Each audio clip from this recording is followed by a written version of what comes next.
Okay, so we're recording. Are we recording? Yes, we're recording now.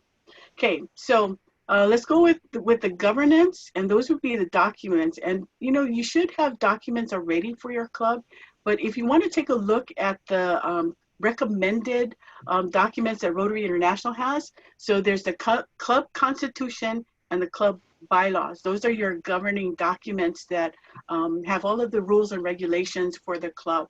And of course, you're gonna um, amended, you're going to let it fit to what you're doing, but you always want to have something to guide you in case someone asks you, you know, what is the rule, what is the policy, you know, it's continuity, it's consistent rules. So the recommended documents are on the Rotary International website. So it's rotary.org. And if you need to log in to get to this, but go to the learning and reference, then policies procedure. But the easiest way to get these documents is just Google Rotary Club Constitution, and then you can get it on your Google search. So please be familiar with your documents. And in your documents, you'll find the rules on the duties, the positions, elections, membership, you know, who can be a member, the dates where you need to let the club know about the whether you're going to challenge or not, attendance, and then amendments. So here's that Rotary screen, rotary.org. You sign into My Rotary, go to Learning and Reference, and then when you hover on Learning and Reference, this big menu comes up, this drop-down menu. So Learn by Role. So you see under roles, you have club roles. You click on that, and then it'll give you the 4 officers position. You click on it, and then you can get to pages where it shows you documents, hints on things that are specific to that position. And you see, you have other things like trainers and other committees, fundraising. And see in the middle on the bottom, policies and procedures, governance documents. So that's where you can find some of your recommended documents. Okay. Um, so the board, according to the Constitution, says that the board is the governing body, and it's ruled by the bylaws of the club. It has authority to control things that happen in the club, and you're going to work as a team for the board. So the board is making these decisions for the club. And then the board actions are final, subject to appeals. So you always want to apply the 4-way test to your decisions, and you'll be okay, most likely. always exceptions to the rules, right? So the responsibilities, you oversee the operations of the club, membership, foundation giving activities, communication, public image. These are all the things that you have chairs and directors for, and they're going to be on this committee, the board, to make these decisions and share ideas. And everybody knows what's going on. If you have good communication and you have public image to let the outward people know what's going on with the club too. You monitor the finances, you implement and plan for the strategic plan, and then you preserve the image of Rotary in the community. So these are the board responsibilities. You know, for the strategic plan, if you don't have one, you might want to really consider having a strategic planning meeting. So Joanne, do you want to share what the Maui clubs are going to be doing for the strategic plan? Yes.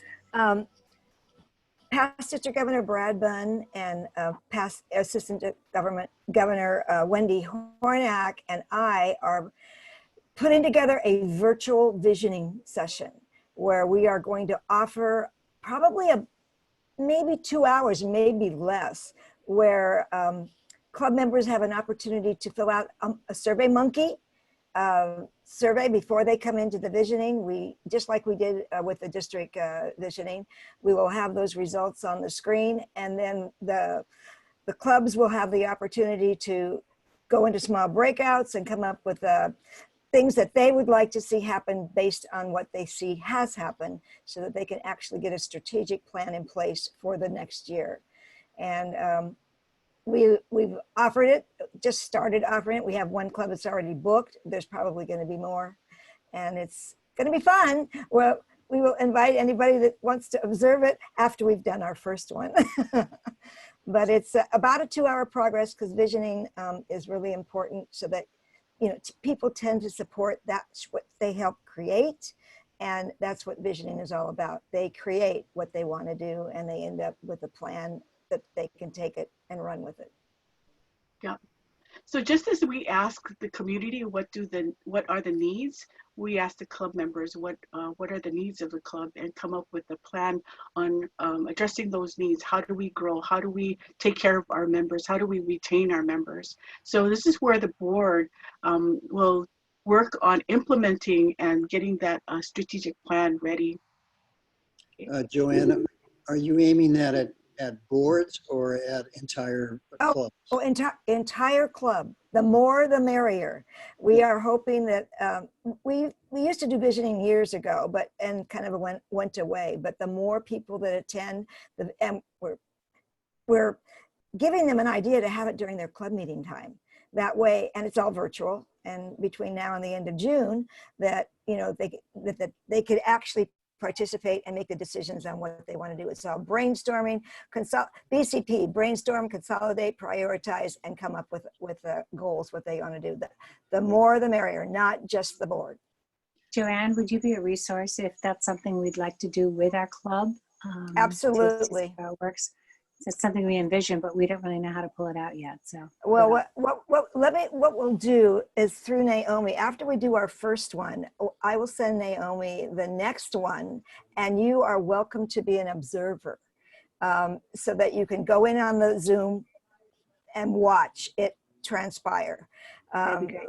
Yeah, I think that's probably the best way to see it all happen. And then Rotary Shares, we will give you all of our documents, the Survey Monkey, everything. We can train you if you want, but we're willing to share that process. You know, and we're really, go ahead. That's a question I had that may be going to Naomi is Zoom's got lots of different levels of engagement, and I've personally bought one myself, but I'm just wondering, is there a Rotary function for Zoom as well that is maybe more robust, or are we all just using our own, or subscriptions, or how is that working?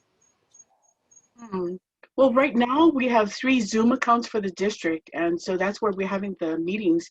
So as long as they're, because we only can have 1 meeting at a time, so as long as they don't overlap, you can use the district's Zoom, and we'll have that available until June. Now, if we need to have those, it's really hard to manage 53 clubs on 3 Zoom accounts. So if you can have your own Zoom, that's better, because when you have your own Zoom, you have control over the meeting. You can schedule, you can mute people, you can delete people from your meeting. So you have a lot more control, because if somebody crashes your meeting, you want to get them out, you want to have that control. So it might be good. Yeah, that's the pro account, but all 3 of us actually have. So it's the pro account. You can have up to 100 people. You have all those. You can kick them out, you can mute them, you can do all that. And we found that you've got control, and it's the pro account. And Rotary Global, where you can buy it cheaper. I'm sorry, where can you buy it cheaper? On Rotary Global Rewards. Global Rewards. Buy the 1-year plan, it's 20% off. And so I think it comes out to what, $120, $130 for the year. If you want to go month by month, it's about $16 for the month. If you have a foundation, you can apply with TechSoup, and once you're a member, you can get the software cheaper. So that's what the district did. We're a member of TechSoup, and we got it for $75 a year for the Zoom account. We got it for that too. So good to have your own if the club will do it, because you know, people are saying they're getting more people attend their Zoom meetings than they have at the in-person meeting. And of course, they're saving money because they don't have to buy the lunch. So you might want to really consider getting a Zoom account for your club. And then there are security measures that you can take on making people register or having a password, having them in a waiting room first. David? Right. Did you say Tech Soup? TECHSOUP, TechSoup. Is that an online a URL, a link? Yeah, so just go TechSoup in the Google and come up to the TechSoup.org. Okay. And I'll send you one of the emails that I got. So the way that I found TechSoup was I went to GoToMeeting because we were using GoToMeeting at that time, and they referred me to TechSoup. So I know that it's a valid company. They get donations from these companies like Intuit and the Zoom people. And so because they're getting the donations, they're able to give nonprofits a discount. Okay, so you have to be a nonprofit. So what we did was we used the district foundation's 501c3 to apply. So we would have to use our foundation. Yes. Okay. Yes. Okay. So good question. And it's good for the Zoom because you have the strategic planning, because then you could get more participation. But if you can do it in person, that's where you can really have good dialogue. Having it with joint club meetings is a good thing, because then you can share ideas of what other clubs are doing, especially when you do your strength and weaknesses issues. Someone may have a solution or an idea of how to grow your company, for instance, your business, for instance. Okay, so moving on to board meetings. In the bylaws, it says the board meetings are held once a month. So if you're going to every other month or once a quarter, put that in your bylaws on the frequency of your meetings. Okay, a special meeting can be called by 2 directors, but you need to give everybody notice that you're having a meeting. Board meeting minutes need to be given written meetings, and this is an RI requirement. You need to give written minutes to be available to all club members within 60 days of your meeting. Okay, so good transparency to have that available. And your secretary should be keeping a binder with all of these minutes and pass it on from year to year to the next secretary, so that you have some history of what happened and who said what and who came up with these motions and you voted on it. Okay, so okay, your club officers, you have the president. The immediate past president is a board member automatically. You have president-elect, secretary, treasurer, and then you have your vice presidents. You can have one more or none, up to you. And then you have your directors. They could be chairs. They could be directors at large, just advisors, not chairs.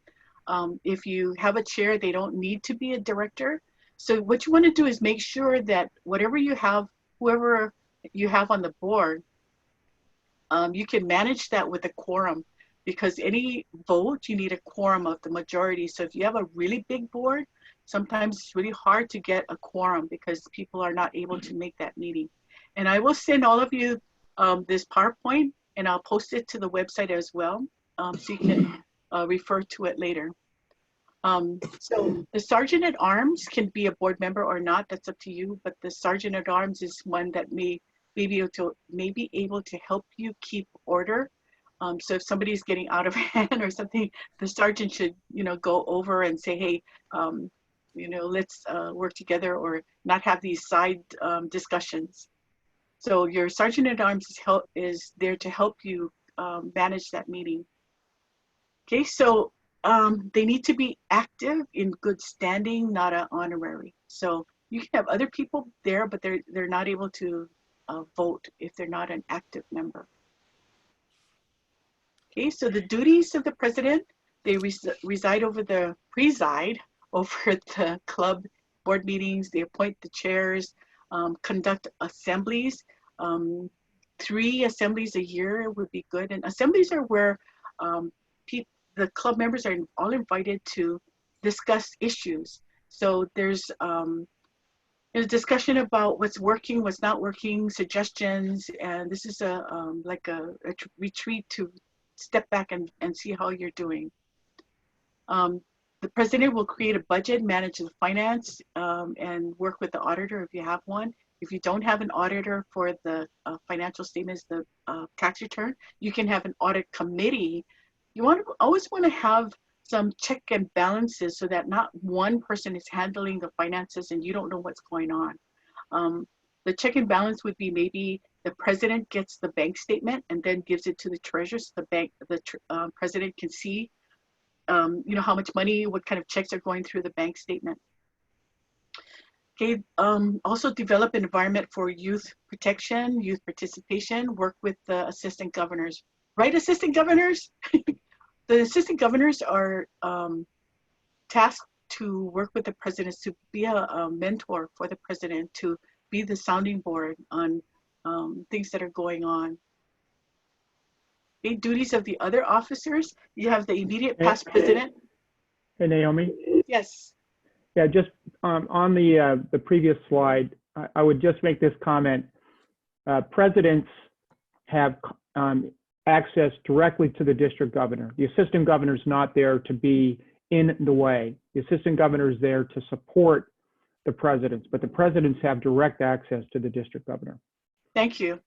The presidents always have direct access, but because the AGs are in the field right there, when you have the meetings every month, sorry, mentoring the president would be a good thing. So and you also have the resource team. So the president has a lot of resources to go to help them and help the board. We want the board to be supportive and not have everything on the president. So all of the work shouldn't be just on the president. Okay, so you have the immediate past president who is serving as a director. The president-elect is working for their year. So the president-elect in some clubs are also the vice president. So that's up to you and how you want to manage those positions. The director attends the board meetings and the club meetings, the committee meetings if they're on a committee. Secretary keeps the membership and attendance records, and then the treasurer is overseeing finance and accounting. Okay. So duties of the secretary, sorry. My mouse is really loose, so it advances. So duties of the secretary, you're gonna have the secretary maintain the membership records, update the information on the district website, and then the Rotary website, making sure the rosters are correct, because Rotary is going to bill you for whoever is on the roster as of July 1st and January 1st, and you're not able to adjust that invoice. So you want to make sure that they're doing their job on keeping up with the roster, and the membership committee is doing their job on keeping track of the members and keeping them engaged, so that when you bill them and they tell you after July 1st that they're going to quit and haven't paid their dues, then the club is stuck paying those dues. So you want to make sure you're going to do this beforehand. Maybe send out your invoice in June or December. But keeping in touch with the membership right now is a good thing to keep them engaged. Okay, so the secretary is keeping the minutes of the club, the board, committee meetings if they're not keeping the members of the minutes, or they can just collect the minutes from the different committees and put them in the folder. All of your committee chairs, your secretary, your officers should be keeping a folder and transition that folder to the next person. So the next person has history and they can see what was done in the past, and they don't need to start from scratch. So just to ensure the smooth transition, they should keep their records and pass it on. So come June, you might want to see if the current officers and committee chairs can start cleaning up their folders and getting it ready to pass on to the next person. Okay, and for finance, of course, you need to keep 5 years of those records, especially for the grant records. So the treasurer is going to manage the funds, collect the dues and fees, report to the board. So you want to have a report every board meeting from the finance committee on where you are on the P&L, and who has not paid their dues, what bills are coming up, where you stand. because then you can make adjustments. If you've got too much money and you need to do another project, you can spend it, donate it. If you have not enough money for your projects, you want to have a fundraiser maybe. So looking at the finances as you go along is a really good thing, and that you don't have any surprises. You want to make sure that your treasurer has a procedure manual on how he's going to pay. So if your treasurer is signing checks by himself or herself, you want to make sure that there's a document that authorizes that payment. Sometimes you have two people. For grants, of course, you need two people to authorize the payment out of the grant account. So having those checks and balances, having a trustworthy person is really important, because you want to make sure that your finances are taken care of and that you don't have any surprises that the money has disappeared, or you're underwater with the finances. Okay. So finances, the board is going to take a look at the annual budget and make a recommendation, and then it's voted on. So you should be voting, your new board should be voting on your budget in July.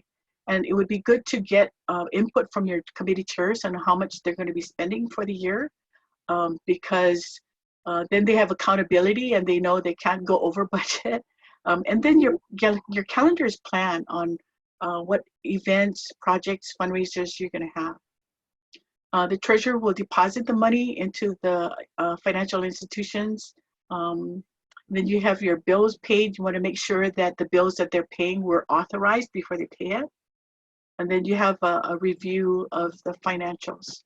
Okay, so the fiscal year is July 1st to June 30. Okay, so the directors and committees. So what are committees? There are a lot of committees, and some clubs have really creative committees. But the committee should be more than one person. You should have a committee of several people, so that if one person isn't one person isn't doing all the work, and there's continuity to next year. They know how the committee works and what goes on in the club. So you need to decide, are they on the board or they're not on the board? How many to a committee right now? Rotary is suggesting, and for the Rotary Citation Foundation and membership committees should have a minimum of 5 people. And of course you can duplicate people, they can be on several committees. So I would suggest having an assembly in May, June for the incoming board. That's where your incoming board and the PE will be looking at, okay, what do we want to do this coming year, and be ready. So July 1st, you're ready to go. And here you can have your members sign up for committees. You can have meetings where the committees meet instead of having a speaker, but having them engaged and working on a committee will get them involved and engaged. You might want to consider terms. So 3-year terms for a committee chair or committee member will give you some continuity on the committee. So in the bylaws, it says the committees are going to be your club administration, membership, public image, foundation, and service project. And the president or the board can appoint committees, but the president is an ex officio member of each committee. Okay, so Rotary has this chart of the standard club committees. So club administration or club service, sometimes you hear it being called, is the administration for how the committee, sorry, the club runs.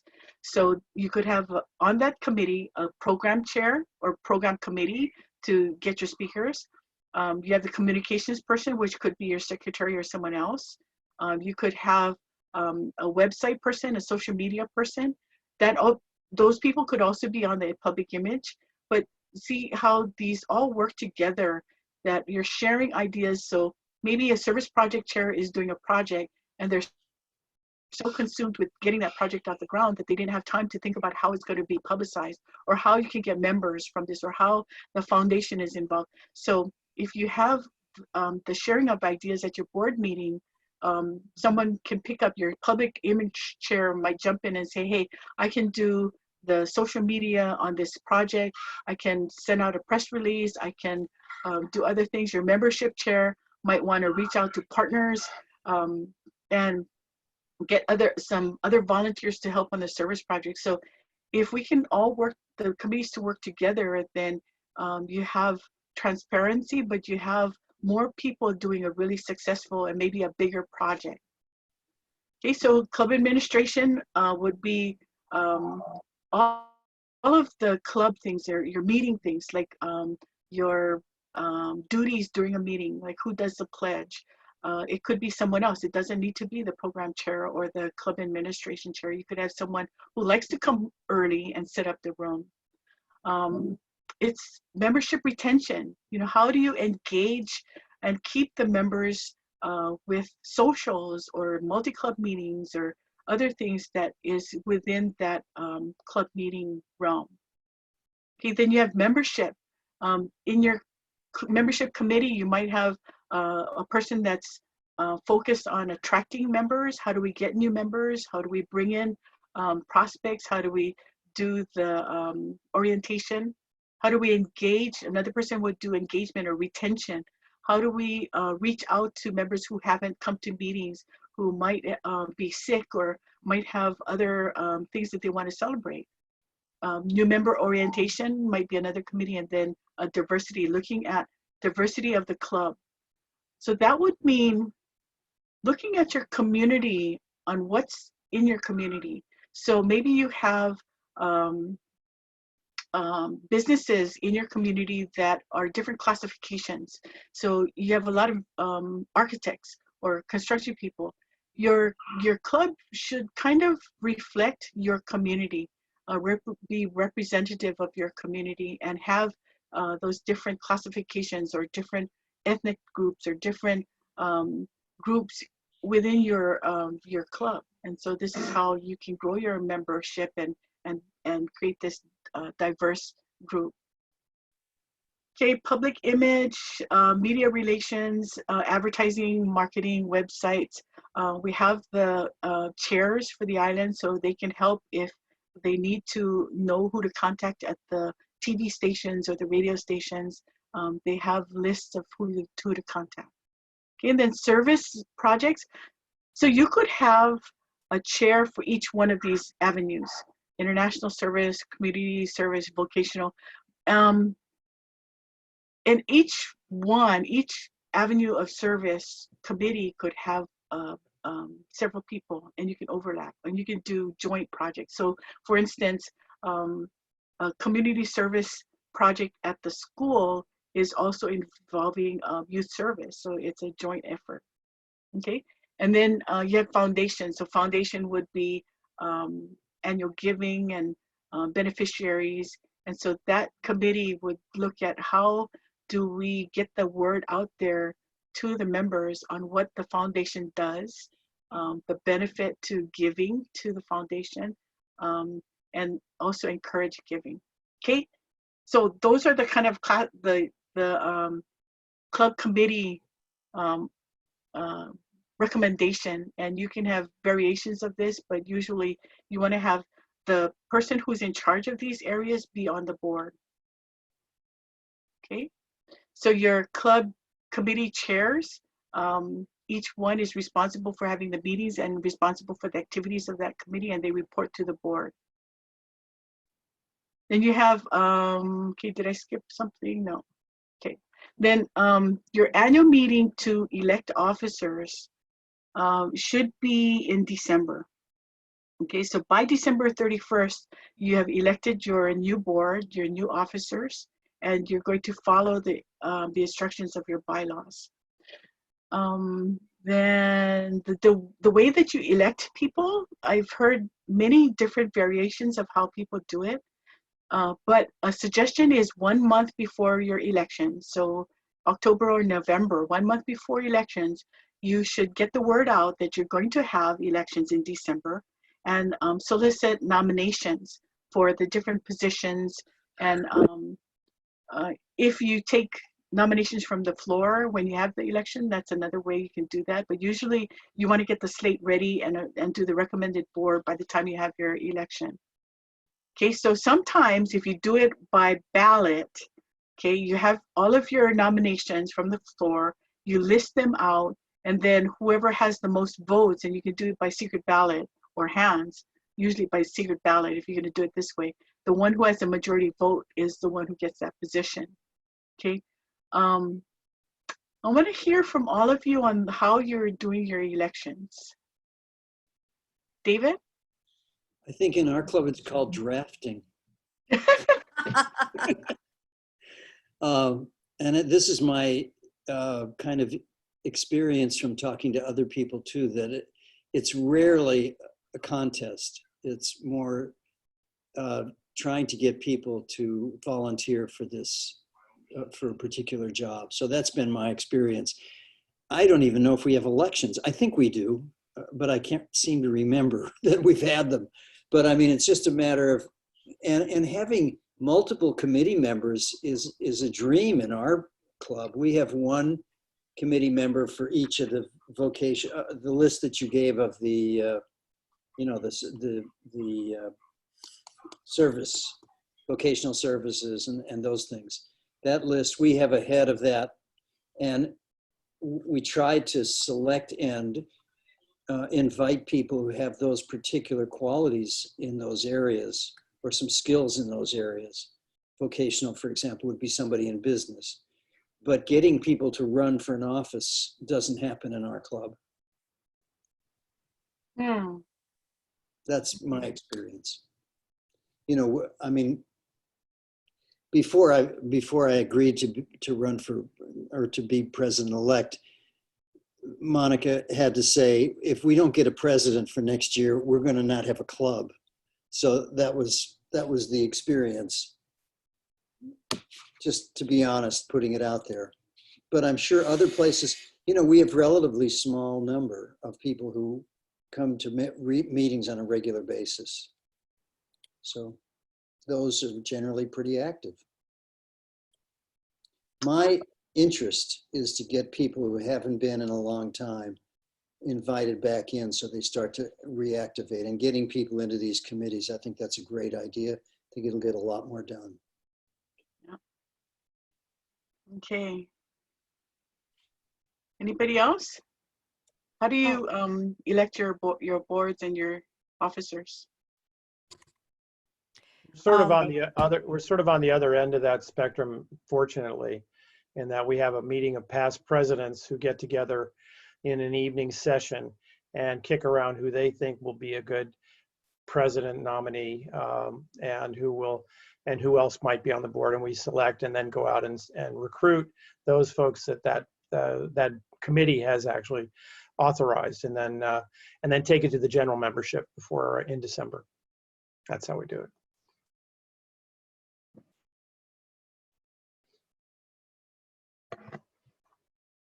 Others?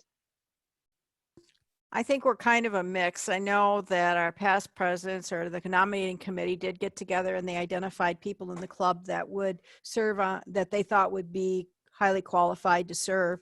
They make their phone calls, and I would say they get a lot of no's, and they bring it to the General Assembly. We have pukas in our ballot, and then they take floor nominations, and this year they still had pukas in the ballots, and so right up through January and February, they were trying to find people to fill the positions. And I think we still have a position that's not filled for the incoming. But it's not without trying.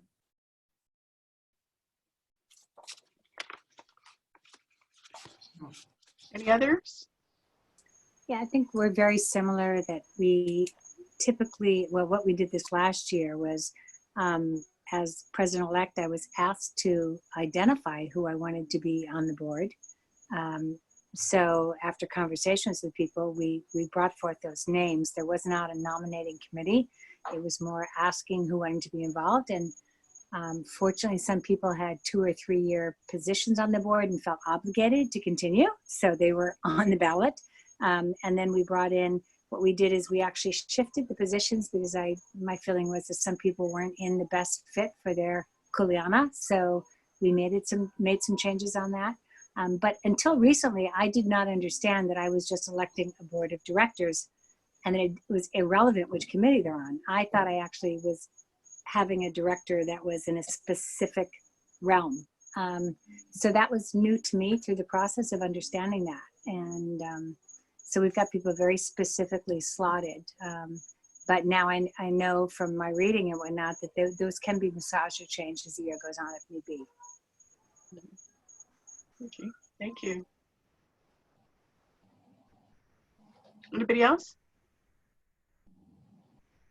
Well, I think for our club, you know, there were discussions by the current and past president, and I think also the board members had discussed who they thought might be a good president-elect, and it is kind of a draft, and sort of, but you know, you're nominated at one of the meetings, and then if you accept the nomination, then the members voted to whether or not to have me come. That's the way I saw it. But as far as the board members go, then each incoming president was tasked to, as far as I understand it, we would contact some of the people that were, or everybody that was already on the current board, and see if they wanted to continue. That was the first thing. Then we had that continuity. And then for some of the seats that we knew were not going to be, or were going to be vacated, then there's a discussion about who to nominate. And again, this was mostly among the board members. And then we bring it out. But I don't think any of the board members, other than the president-elect, were voted on by the rest of the members. I don't recall that happening. I think if we got somebody to agree to be on the board, then that was it. You know, we're happy to have it. So. Okay, so check your documents, because usually it would say that you need to have an annual meeting, and your annual meeting is in December, where they vote on the board. And it could be that you announce this is the slate, and is everybody in favor of this slate, and that's your nomination. And in fact, I think that's the way it went, actually. Yeah. Okay. As I recall. So you did have an election.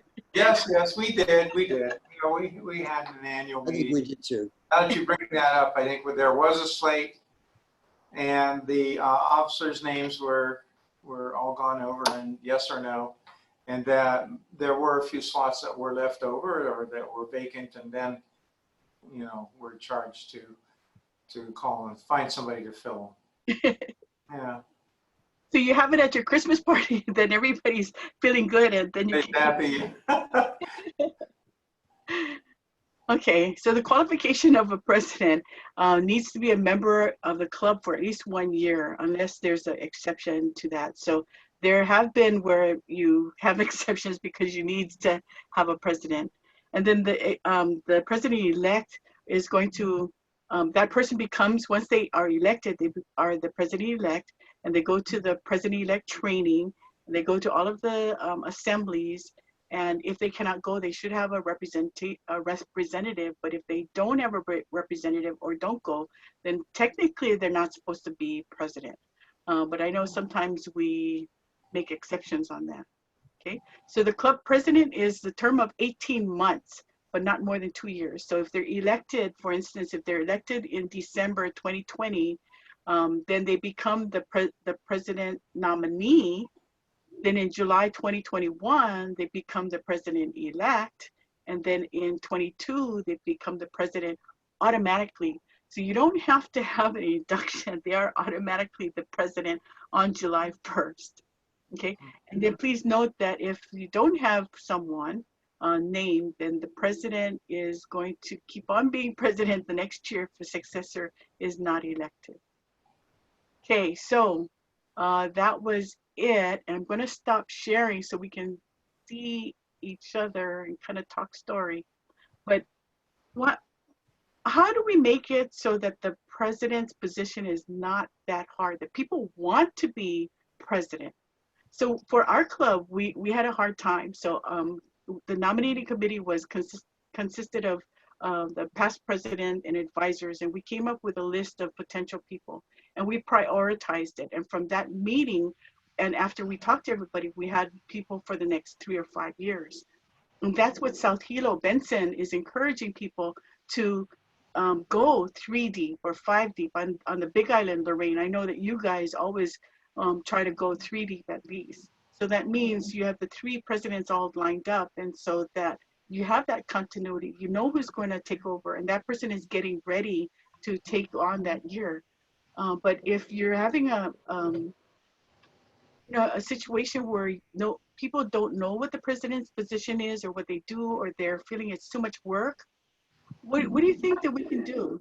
So Carl, this is going to be your 3rd year. What do you think we can do to make the president's position more exciting, more something that they really want to do? Well, what I'm trying to do is with potential new members as they come aboard, I tell them that expect to be a leader down the road. And I'm trying to groom them, set the bar, set the expectation, knowing that you're coming in, be prepared to be in some sort of leadership role a couple, years down the road. And, but that's working, but it's going to take some time. So I tried that last year, and and the reason why I had to repeat as president is just unfortunate circumstances. My goal was to have 3 presidents lined up in a row. We had 2, but due to work and commitments and family, we had the 2 president-elects and president nominee. They had to respectfully decline. And I thought we had the foundation set, but it's just one of those things where one needed to spend time with her mom on the mainland, and the other person had a child, and she had a job promotion. So it was just really, really hard. But I just think that we just have to set the expectations, and we just try to be open and honest with our members, knowing that it is a great opportunity, and especially for personal growth and development, and the chance to lead. I think it's fantastic. It's just, to me, we just need to be more upfront, and maybe it's just encouraging more of the members, knowing that, hey, you got potential, you really do, and we believe in you. We have all the faith in the world, and we expect you to lead moving forward. So that's what I'm trying to do, and I think we definitely have some great potential. Just a few of them are relatively new, so we just continue to build the rapport and build that relationship. See, Carl, you're doing such a good job that they want to keep you on as president. No, it's 3 strikes and you're out, right? David? Well, one of the things you do really well, I think, is pets.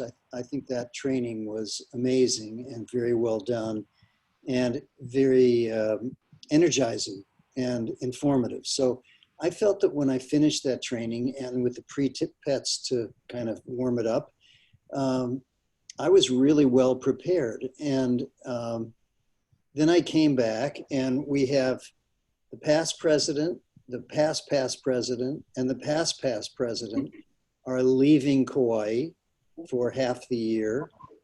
The secretary's leaving Kauai for half the year. And my vocational chairman, who did Catch a Wave, is left the island for good. Oh. So it's kind of like the seed was taken out of the fruit, and it is a challenge. And if I hadn't had pets, I probably would be leaving the island too.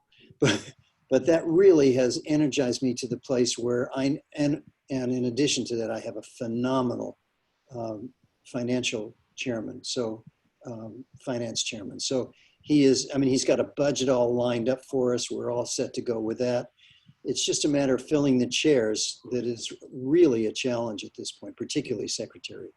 But we're struggling through it, and we're going to make it, and it's going to be great. And of course, with the virus came in and knocked the heart right out of the communication isn't quite the same if you're not with people directly. So that had a huge impact on the transition luckily it's not July yet, and we have a little while to get our feet on the ground. And I think we'll be fine, but it was a real setback for the club, I think. So my job is to make sure that we get our feet back on the ground and get some new members who are excited about being here. We have a great business community, and we haven't tapped into it the way we can. So that's what I'm going to do.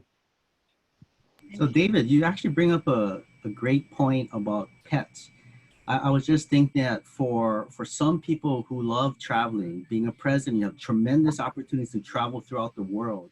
And maybe that could be some sort of encouragement for potential members saying, or potential president-elects saying, you love to travel, you get a chance to network with people around the world, build tremendous relationships, but also travel too. So maybe that might be something to encourage some of our members. So. I think that's a good point, Carl. Very good point. I think that's very attractive. I mean, John Ozus said, you know, you get to go to San Jose and we pay for it, you know, so that wasn't particularly attractive to me, but I think to many people it would be. And I had a great time, but I did not see the outside of the hotel for 4 days. So there was that part, but still it was a lot of fun. And I think your point is really well taken. I think that is a very appealing point, particularly to younger potential presidents and you know, down the line. I think too that we are, as leaders, how we show our enthusiasm and our positive nature is going to bring people on. The more we talk about how difficult it is or challenging or whatever it might be, that's not necessarily a great way to bring people on board. And I think having the excitement, whether it be when you have meetings or whenever you interact with the Rotary people now, it's going to be a real challenge, especially at this time. I mean, talking about how relevant Rotary is now. And the fact is that our communities need Rotary more than they ever have. And because of that, we need to be out there as leaders, being certain that we are people of action, making things happen. And I'm just hoping that we all as a team, everybody together, really puts together a concerted effort to serve our community in a way that's very visible and very positive, that will really encourage people to follow our lead and to work with us. And then I think we'll have more people to come into the leadership roles. This is just an observation, but the first 4 presidents that I had left the club, you know, and they left after they were president. They didn't stick around. So, you know, we don't know why they left the club or what have you, but that's a scary thought. And then the following president would start a meeting going, I've got 5 more meetings and then I'm done. So it was kind of a, holy cow, is this what being a president is about? So that actually colored a lot of my thinking in terms of me accepting it. It's like, well, I really want to stay in this club and I don't want to be worn out at the end of the year, that I'm sitting there going, I don't want to be a part of this anymore. But the next 4 have been really good and stuck with it. So I'm going, okay, this is a workable solution. But just it was just kind of a weird thing to observe this, like, okay, you're president and you're out of here. So, but I think it's about the excitement. For our club, it's about feeling good about what you're doing.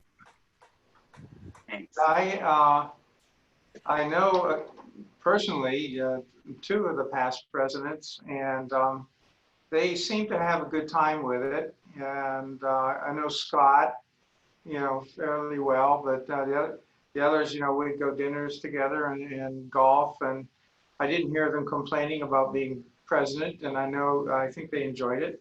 And I think part of my reservation, because they had asked me before to step up to be president, and I just didn't feel like I would be able to follow in their footsteps. I thought they did a really great job, and I said, wow, you know, I looked up to them, and I was wondering, well, can I do it? But they did encourage me, and you know, and I remember Scott as well, and encouraged us to say, well, you know, you've got a great group of people on your board, and you know they've been around a lot of years and have a lot of experience, and you know don't worry about it. You know, we'll if you need help, we'll help you along. So I think I was more concerned about again, you know, being able to follow in some of these guys' footsteps, and you know, Rich Corson, oh geez, he ran a great meeting, and some of the things he came up with is just really surprising to me that he could remember such things. But and then you know, there's always the concern about being able to put the time in, because my wife and I do travel, you know, quite often. So that was a bit of a concern as well. But I think it's going to be okay. And so I do hope that you as presidents and all your boards can maybe be try to show the enthusiasm that hey, this is not a bad deal. It's kind of fun, and you get to meet more people. And I did enjoy pets when I was concerned about going before I left. I really didn't know if I would have the time. I wasn't concerned about the COVID-19 virus so much, but at any rate, yeah, but I was very happy that I went. I did enjoy it. I think I've learned quite a bit. So I think they need to hear the upside. You don't want to keep saying, "Oh my God, I only got 5 more meetings." Well, You know? that was the Good. worst one. Every president that I've had has done a phenomenal job. And I agree with you. It's hard to follow in footsteps, but at the same time, if you can't follow, if they weren't there, you weren't following, you know? And so that was a scary thought. What actually got me to say yes was I sat in a board meeting and I said, this is the stuff that's concerning me. And I had my president, my immediate past president, that looked at me and says, we've got your back. And I think that's pretty much all I needed to have was somebody sit there and say, I've got your back if you have an issue. So that was the turning point for me. Yep. And if you have a board that's working together, you know, they're going to have your back. Clarence? Wes Yeah, has with that, hi, this is Clarence. Yeah, with saying that, I agree with the pets training, the networking opportunities, enthusiasm on part of the members we have. But I think the attitude too of our members, where it's obvious that they love their community, and emphasizing the local community is in our meetings. I think that's what attracted and is keeping me there. But I did have fun with and learning about the international part of it and the networking that went on there. I think the other thing was the attitude, coming in with a willingness to learn and share is important, and allowing that. But I think you got to make sure people trust when the older members or the veteran members, not older, say you're ready, then, you know, trust them that they are watching you already and trying to groom you. So I think there's an element of trust, but they won't stretch you more than they know you can handle. And you're right, Lorraine, when they said that they got your back, that's real comforting. That comfort that they're there to watch over you. And if you screw up, it's okay, because we all screw up. We screw up together, kind of feeling. So I don't mind that, and I think that's why I said yes when they asked me to be an elect in the waiting, in the training, because, and back to someone said, you know, the other thing was we weren't going to be focused too much on the community stuff because we had the June thing coming up, and that was going to take a lot of energy from our members being used in that area, which we're willing to do. So we're kind of geared up for that. But now we can't even meet to discuss how to revamp or rechange. But that's it. So speaking of getting people to watch your back, you need a backup plan so that when you have your meetings, if you're not there because you're stuck in traffic or something, somebody knows that they're going to start the meeting for you. So you should always have people there that knows what's going to happen, and if something doesn't, that they can just step in and keep it going. So, you know, I've heard where the president, they can't make the meeting, so they cancel the meeting. But what about all of the other members? So have a backup plan so that you can keep everything going even if you're not there. So if you want to go on a trip or you're sick, somebody can carry it Hey, over. we can Zoom now. We can Yeah. Zoom in. Yeah. Arlene, you have something? Another thing is what I learned the first time around 7 years ago was be prepared if your speaker doesn't show up. Yep. Exactly. So how, what, It's a club assembly automatically. or have somebody do a vocational talk. Right, Yeah. exactly, exactly. But I always have something usually somewhat planned loosely, so just in case. Yep. Good. You always need a backup plan just in case, because say well, you want to cut off the speaker if they're going too long, right? Because people need to leave at the end of 1 hour. So always have that plan. Okay. And you know, when we're talking about documents, Kelly has this idea of everything being on Google Drive, so that you have that one place to have the documents. So that's good, Kelly, as long as you have it, the history. Right, we just can't lose the password. That's Yeah, and it's good to have the password with more than one person. You don't want like one person to have the password to your Facebook and then they leave and then you guys are stuck with not getting into Facebook. I actually do that for our grants too, Naomi. Mm. So I make, what is it, folders per president, and then whatever grant under their year, I put it in there, and then I share it to all of the presidents, past presidents. Good, good. Okay, so we're at 8 o'clock and somebody has to go, but I wanted to let you know that Benson is going to help you with running meetings, you know, managing volunteers, how to work with volunteers. So we're going to help you with more if you need help on those different things. So please, whatever kind of training you need, let Benson know so that we can cover that.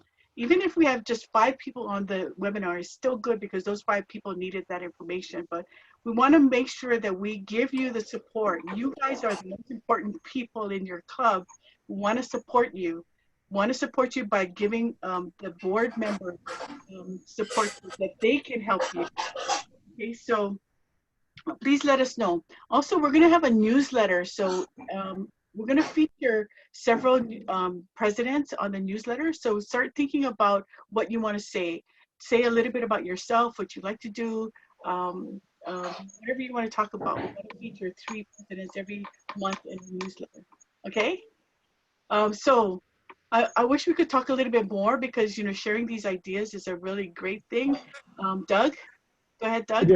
I just wanted to say that Benson was telling me the other day that he's really, nobody's really talking to him, and so he'd really like you all to come and talk to him and pick his brain. And he's got a really big brain, and he runs really good meetings. So you know, bother him all you want. Thank you. But all that goes with the other district chairs, the membership chair, foundation chair, even me. Talk to me. You want to get something, you can't find something, just let me know. We'll help you. You guys are so important to Rotary. And I want to leave you with one thing. The newsletter that I sent out with all of what people are doing and resources, I sent it to Jarita. And she told me that she had tears in her eyes from what we were doing. She's so proud of what Hawaii Rotarians are doing and what Rotary is doing. And I think that's the message to give to your members is we're doing something, you know, even if you can't do it hands-on, you're part of this organization that is doing so much for the community and you should be proud of doing that. But thank you guys all for what you're doing. Okay. Naomi. Thank you. Thank you, Naomi. Okay. Bye-bye. Bye. Thanks, Naomi. You're welcome. Bye. Bye.